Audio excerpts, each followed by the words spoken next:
नमस्कार। राज्य शिक्षा शोध एवं प्रशिक्षण परिषद में बिहार पटना में आप सभी का एक बार फिर से स्वागत है। बच्चों, पिछली कक्षा में हम लोगों ने विष के दांत कहानी को पढ़ा था और उसके बारे में जाना था। वो कहानी पूरी नहीं हुई थी, उसके कुछ भाग शेष रह गए थे जिसे हम लोग अभी फिर से जानेंगे। पहले जानते हैं कि उस कहानी के शुरू में हम लोगों ने क्या पढ़ा था। उस कहानी की शुरुआत कैसे होती है। वो कहानी एक सेन दंपति की है जिनके परिवार में 5 बेटियां एवं 1 बेटे हैं। वो एक बिजनेसमैन हैं और अपने बच्चे को बिजनेसमैन या इंजीनियर बनाना चाहते हैं और लोगों को ये बात बताते हुए वे थकते नहीं हैं कि उनके बेटे में इंजीनियर का गुण है। आखिर उनका बेटा बाप का बेटा है। उनकी बेटियां बहुत ही सीधी और सुसंस्कृत हैं। उन्हें अगर कठपुतलियां कहा जाए तो गलत नहीं होगा, क्योंकि जैसा सेन साहब कहते हैं या उनकी पत्नी कहती हैं, उनकी बच्चियां एकदम हूबहू उनकी नकल करती हैं। उससे थोड़ा सा भी इधर उधर उनका व्यवहार नहीं होता है। अतः उन्हें बहुत ही सुसंस्कृत माना जाता है। लोग उनके बारे में अपने बच्चों को ईर्ष्या के साथ समझाते हैं कि एक उनकी बच्चियां हैं और एक तुम लोग हो। इस तरह से कहानी आगे बढ़ती है। कहानी में सेन साहब के पास एक चमचमाती हुई काले रंग की गाड़ी भी है, जिसे लेकर वो थोड़ा ज़्यादा ही सतर्क रहते हैं कि उस गाड़ी में कोई गंदगी ना लगे, कोई खरोंच ना हो। अगर उस गाड़ी में थोड़ी गंदगी रह जाती है तो सेन साहब अपने ड्राइवर और क्लीनर को बहुत डांट पिलाते हैं। उनका बच्चा थोड़ा ज़्यादा लाड प्यार के कारण थोड़ा बदमाश हो गया है, लेकिन वो उसे बदमाश मानने को तैयार नहीं है। वही सेन साहब जो अपनी बेटियों के लिए घर में दूसरे नियम कानून बनाए हैं, उन्हीं के घर में उनके बेटे के लिए अलग नियम कानून हैं। इस तरह से कहानी आगे बढ़ती है। अब हम लोग देखते हैं कि आगे क्या है। ठीक इसी वक्त मोटर के पीछे खटखट की आवाज़ सुनकर सेन साहब लपके, सोफर भी दौड़ा और लोग सीढ़ियों से उतरकर अपनी अपनी गाड़ियों की ओर चले। सभी ने देखा सेन साहब खोखा को गोद में लेकर उसे हल्की मुस्कुराहट के साथ डांट रहे हैं और मोटर की पिछली बत्ती का लाल शीशा चकनाचूर हो गया है। सेन साहब ने मित्रों को संबोधित करते हुए कहा, देखा आप लोगों ने, बड़ा शरारती हो गया है काशू। मोटर के पीछे हरदम पड़ा रहता है। उसके कल पुर्जों में इसको अभी से इतनी दिलचस्पी है कि क्या बताऊं। शायद देखना चाह रहा था कि आखिर इस बत्ती के अंदर है क्या। बच्चों, इसमें कुछ कठिन शब्द हैं, जैसे चकनाचूर अर्थात चूर चूर या टुकड़े टुकड़े हो जाना, शरारती अर्थात नटखट, या फिर बिगड़ा हुआ भी हम उसे कह सकते हैं। बच्चों, इसके पीछे के भाग में हम लोगों ने जाना था कि उनका ड्राइवर उनके किरानी के बच्चे को धकेल देता है, जिससे उसे चोट लग जाती है। वह बच्चा ज़ोर ज़ोर से चिल्लाता है, लेकिन सेन साहब को उससे कोई हमदर्दी नहीं है। वो उससे पूछना तक ज़रूरी नहीं समझते हैं कि उसे चोट कैसी लगी है, इसे क्यों मारा। वो बस ये जानकर दुखी हैं कि वो बच्चा उनके गाड़ी को छू रहा था और इसीलिए ड्राइवर ने उसे धक्का दिया या डांटा है और पिटाई की है, और ये उसकी बहुत बड़ी गलती है उनके नज़र में। इसलिए वे उसके लिए दुखी होना ज़रूरी नहीं समझते हैं और उसकी माँ को हिदायत देते हुए भीतर भेजते हैं कि मदन को ले जाओ और ध्यान रखना कि आगे से ये ऐसी गलती ना करे। उसी के बाद है कि उनके जो मित्र लोग आए हुए थे, वे सभी अपनी अपनी गाड़ियों की ओर चलते हैं कि अब हम लोग भी घर के लिए निकलते हैं। तभी एक दोस्त ने देखा कि उनकी गाड़ी, उनके एक चक्के से हवा गायब है। वो ठिठक जाते हैं और जब वो ध्यान देते हैं तो पता चलता है कि उनके एक चक्के से हवा गायब है। सेन साहब की गाड़ी का पिछला शीशा जो है वो चकनाचूर हो गया है, और यही नहीं, उनके मित्र महोदय की गाड़ी का आगे के चक्के से भी हवा निकाली हुई है। और इस बात से सेन साहब अपने बच्चे से नाराज़ होने के बजाय खुश होकर उसे गोद में उठाते हैं और गर्व के साथ अपने दोस्तों से कहते हैं कि आप लोगों ने देखा, इसे इन सब कामों में बहुत मन लगता है, इसमें इंजीनियर के सारे गुण हैं।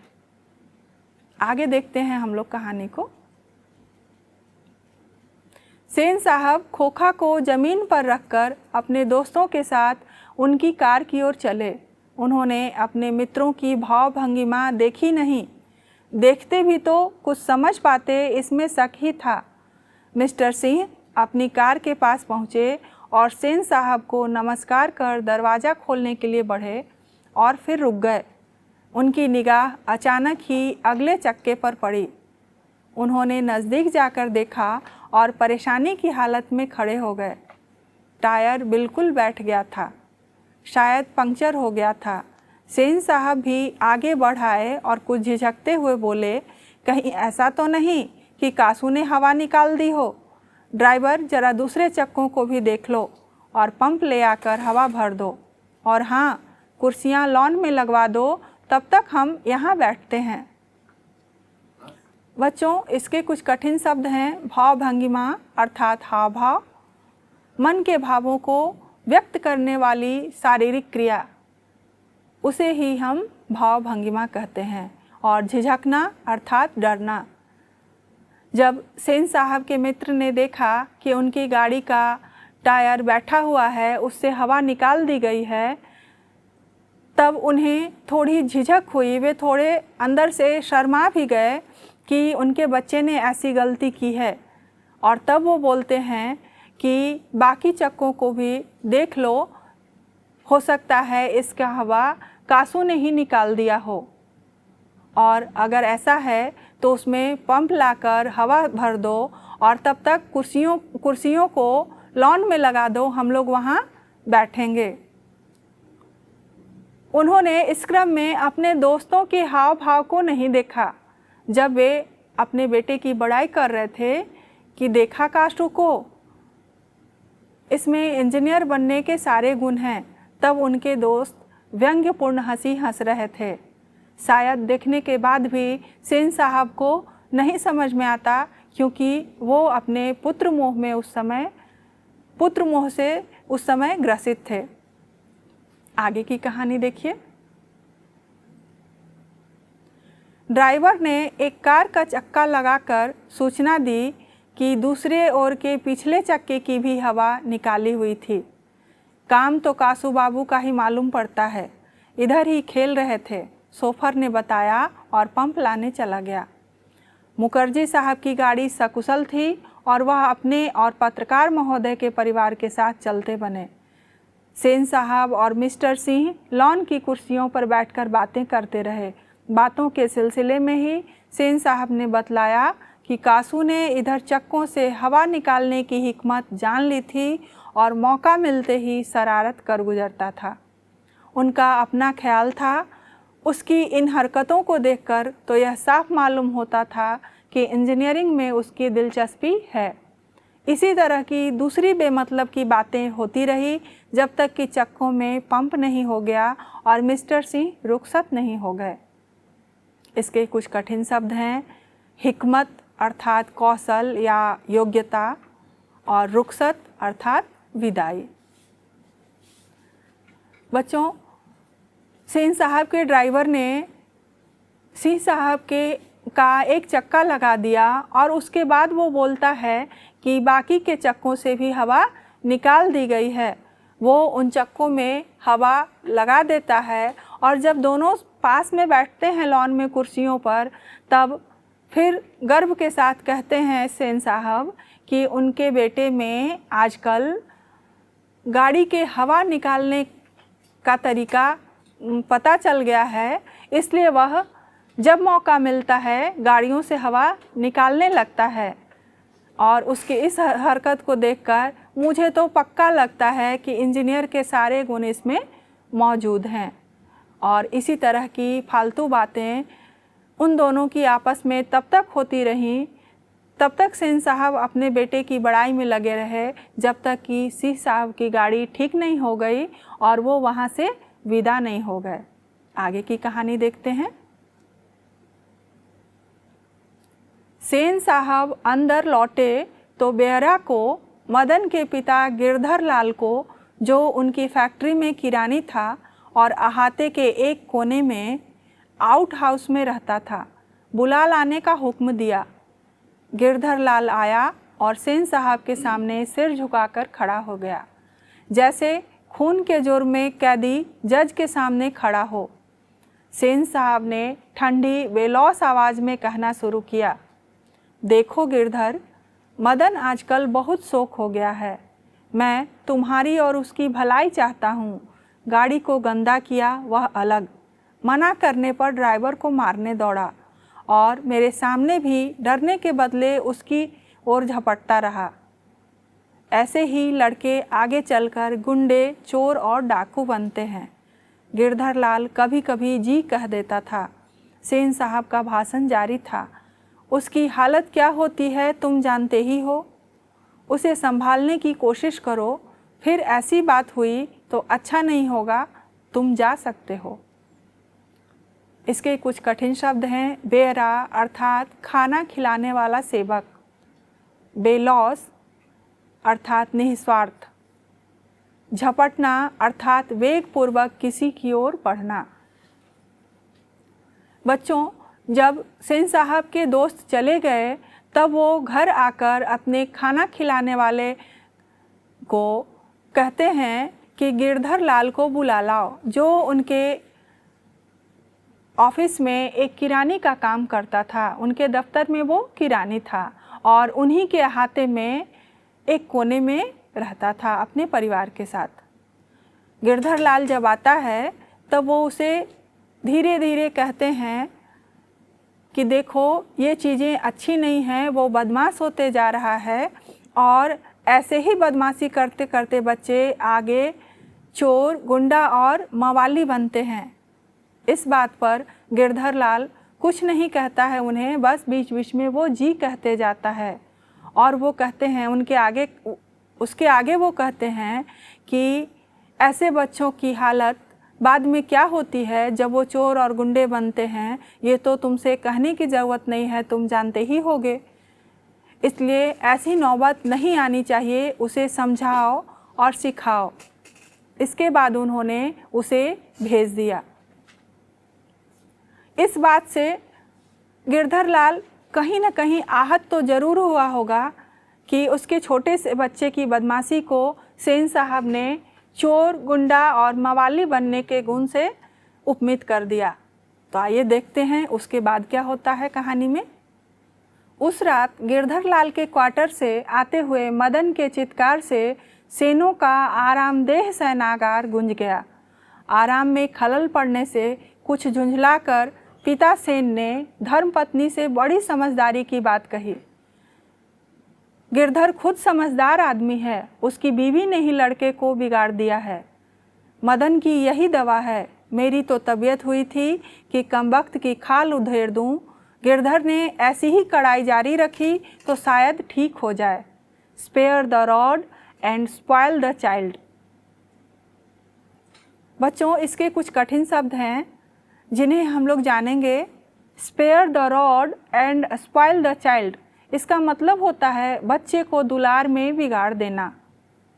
चित्कार, इसका मतलब क्रंदन या आर्त होकर चीखना। जब बच्चे बहुत ही ज़्यादा रोते हैं या कोई भी व्यक्ति बहुत ही ज़्यादा रोते हैं, बहुत दुखी होकर रोते हैं, तब उनसे चित्कार निकलता है। शयनागार अर्थात शयन कक्ष, सोने का कमरा, और खलल अर्थात विघ्न, बाधा या व्यवधान। जैसा कि हमने कहा था कि जब सेन साहब ने उसके बच्चे के लिए गुंडा, मवाली और चोर शब्द का इस्तेमाल किया था, तो ज़रूर ही गिरधर की आत्मा कहीं न कहीं दुखी हुई होगी, उस पर कुछ तो असर हुआ होगा। और उसी का नतीजा था कि रात में उसके घर से बच्चे के चित्कार की आवाज़ आती है, क्योंकि मदन को वो बहुत ही पीट रहा था और पिटाई के क्रम में इतना ज़्यादा वो पिटा रहा था कि वो बहुत ही चिल्ला चिल्ला कर रो रहा था, आर्तनाद कर रहा था। और जब एक तो रात का समय सन्नाटा होता है और दूसरा बच्चे की रुलाई वो भी कस कस के, इससे सेन परिवार की नींद में खलल पड़ती है, बाधा पड़ती है। और तब अपनी उस झुंझलाहट को छिपाने के लिए सेन साहब एक बार फिर से मदन को ही दोष देते हैं और कहते हैं कि गिरधर बहुत ही समझदार है, उसकी माँ मदन को बिगाड़े रहती है। अगर गिरधर ऐसा ही कड़ाई रखे रहा अपने बच्चे के प्रति तो वो एक दिन सुधर जाएगा। उनकी पत्नी,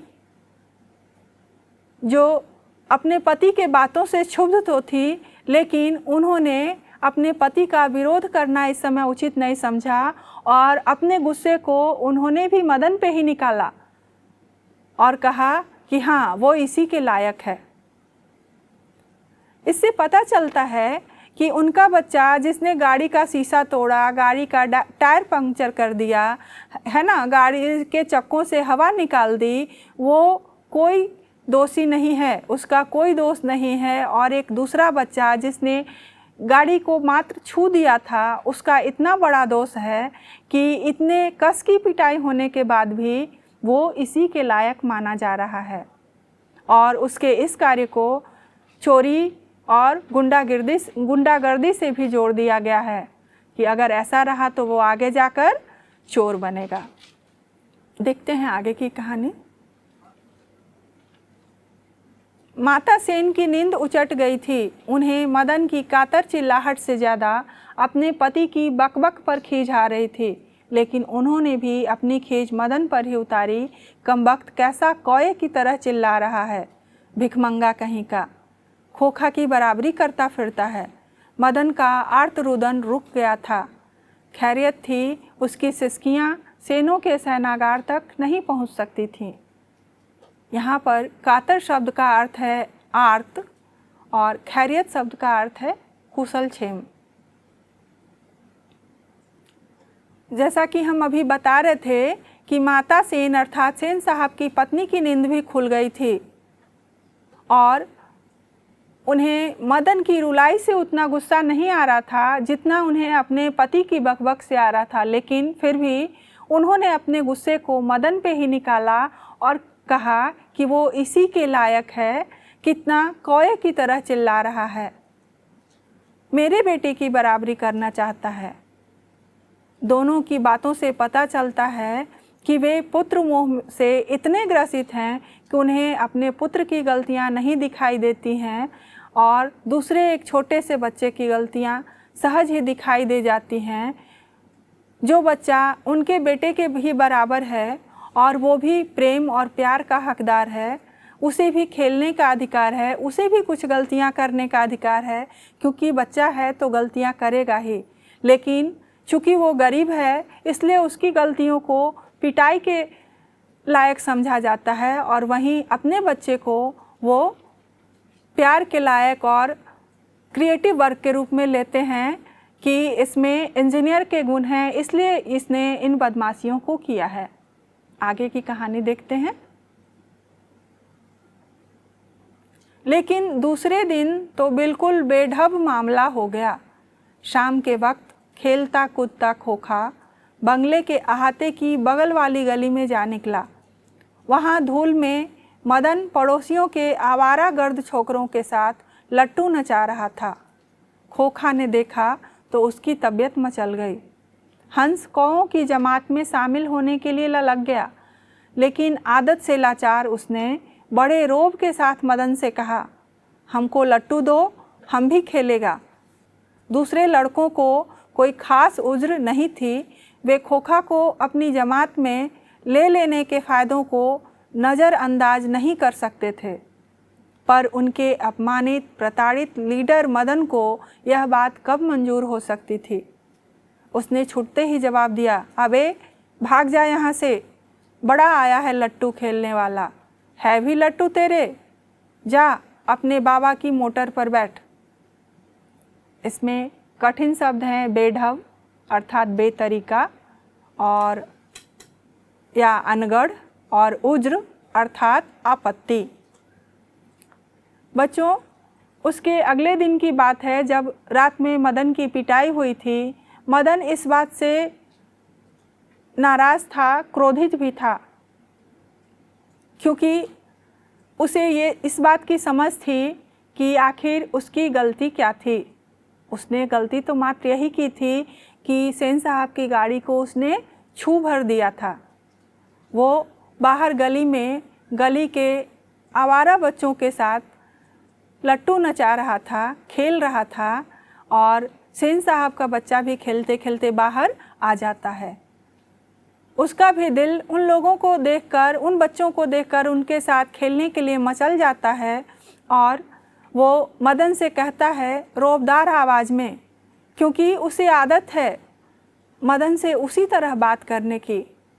उसने प्यार से बात करना तो सीखा ही नहीं है, क्योंकि मदन उनके किरानी का बेटा है और उससे प्यार से बात करना वो ज़रूरी नहीं समझते हैं।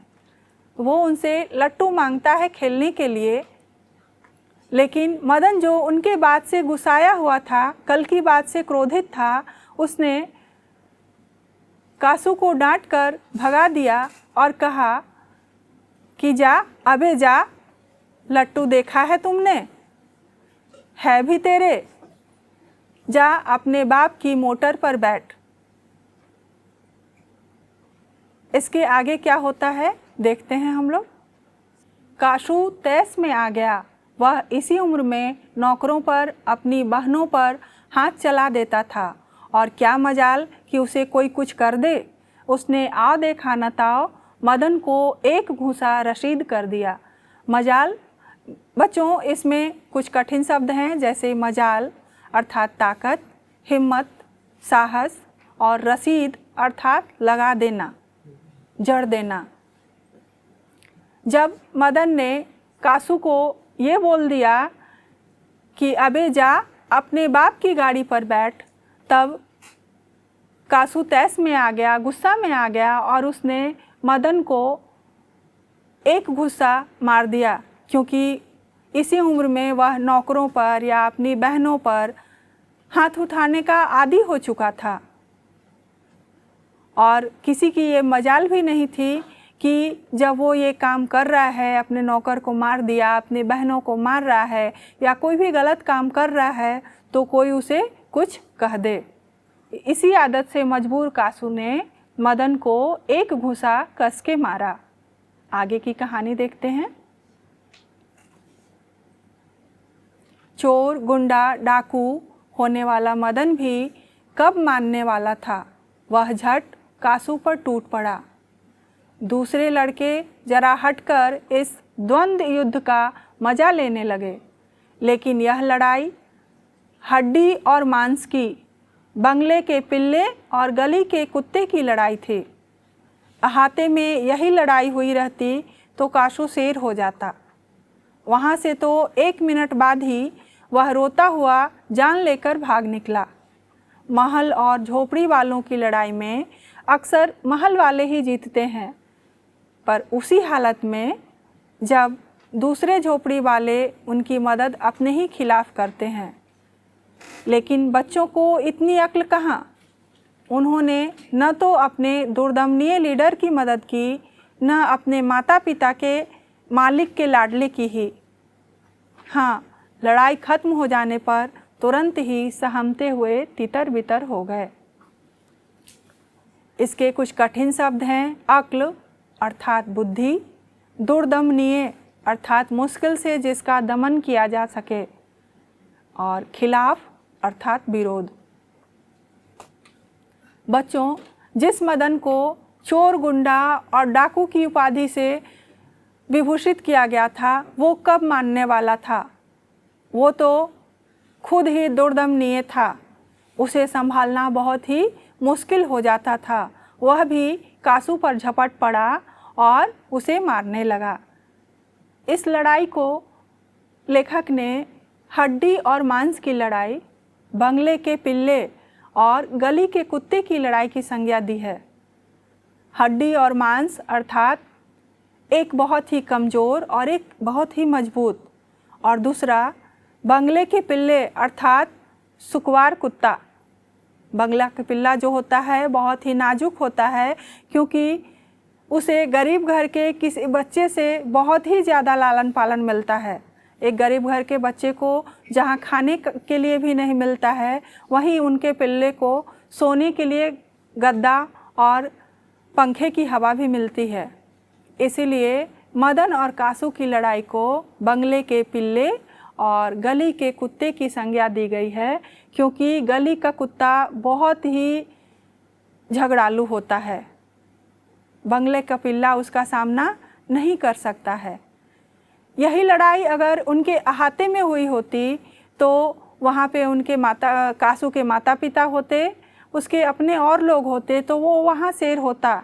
लेकिन यहाँ पे सारे मदन के दोस्त लोग थे, और वो लोग ऐसे थे जिन्होंने न तो मदन की मदद की और न अपने मालिक के बेटे की। वो अलग होकर उन दोनों की लड़ाई को, द्वंद्व युद्ध को देखने लगते हैं।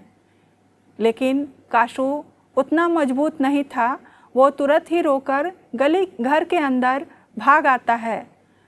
और लेखक ने इसमें यह भी कहा है कि अक्सर महलों और झोपड़ी वालों की लड़ाई में जीत महल वालों की ही होती है। उसका कारण ये होता है कि ऐसी लड़ाई में झोपड़ी वाले खुद अपने ही लोगों के खिलाफ महल वालों का साथ देते हैं, और जाहिर सी बात है, स्वाभाविक है कि जिनके पक्ष में ज़्यादा लोग होंगे जीत उन्हीं की होगी। उसके पीछे का कारण ये है कि महल वालों से लोग डरते हैं, उनसे सहायता पाते हैं, उनके यहाँ नौकरियाँ करते हैं, उनके ताम झाम से, उनके रौब से वो डरते हैं। इसलिए वो अपनों का साथ नहीं दे पाते हैं। ये जानते हुए भी कि ये सही है, वो गलत का ही साथ देते हैं। लेकिन यहाँ तो ये बच्चे छोटे छोटे थे, इन्हें इस बात की समझ कहाँ थी। इसलिए ये बच्चे दोनों की लड़ाई को चुपचाप देख रहे हैं, और फिर धीरे धीरे वे अपने अपने घरों की तरफ खिसक जाते हैं। बच्चों, इस तरह से कहानी के इस भाग में हम लोगों ने देखा कि किस तरह से मदन की पिटाई की जाती है उसकी छोटी सी गलती के लिए। कासू की बड़ी बड़ी गलतियों को भी ये कहकर झुठला दिया जाता है, प्यार दिया जाता है कि वो होनहार है, इसमें इंजीनियर बनने के गुण हैं। और दोनों की लड़ाई को महल वाले और झोपड़ी वाले की संज्ञा दी जाती है, बंगले के पिल्ले और गली के कुत्ते की संज्ञा दी जाती है। लेखक ने इन संज्ञाओं के द्वारा ये बताना चाहा है कि किस तरह अमीर और गरीब की लड़ाई में हमेशा अमीरों की ही जीत होती है। लेकिन चूँकि यहाँ ये बच्चे छोटे थे, इसलिए गरीब घर का बच्चा ही यहाँ पर भारी पड़ जाता है, और वो रोते हुए कासू रोते हुए अपने घर चला जाता है। तो इस कहानी के शेष भाग को हम लोग अगली कक्षा में देखेंगे कि उसके बाद क्या होता है।